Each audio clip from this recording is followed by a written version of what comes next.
kardeş Allah elin yok mu? Hayır bak ya. Allah Allah. Ayıp oldu. Görüyorsun. Hadi oğlum. Reyun.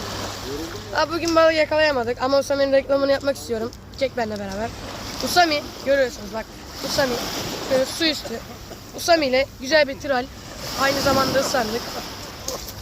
Bak. Çek burayı. Ha ne oldu?